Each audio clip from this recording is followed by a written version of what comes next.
Hi everyone, this is Tori, and I thought I might provide you a video with a little direction on how to do this next part.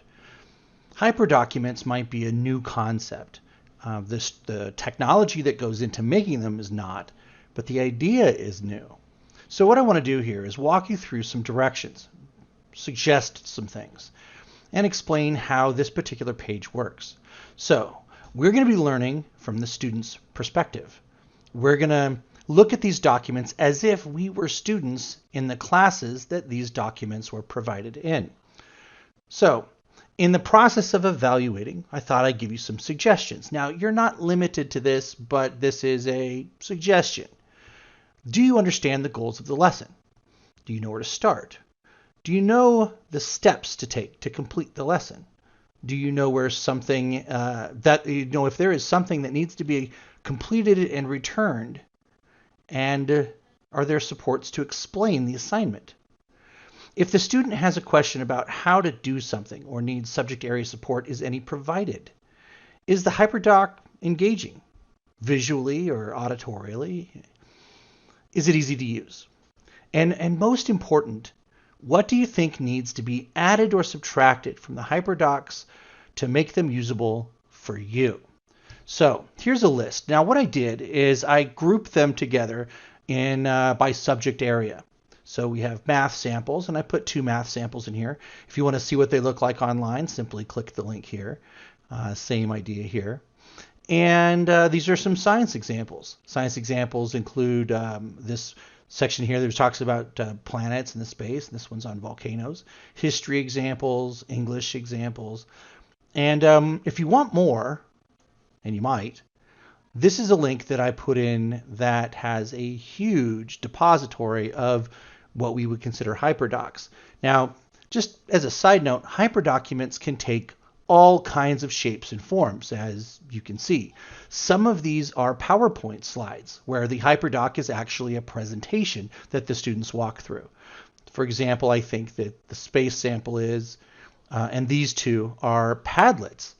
So this is I don't know if you have heard of the term Padlet before, but it's sort of a fancy online presentation tool that can be distributed all over, but it's online.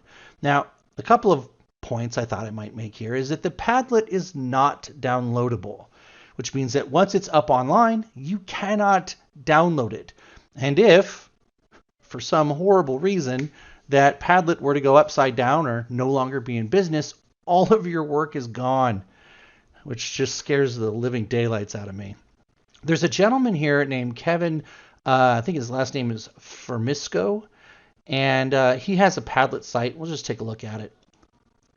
And he does a fantastic job of creating a huge repository of English lessons that are done in a sort of hyperdoc manner, and they're very visually engaging. He does a real nice job with that.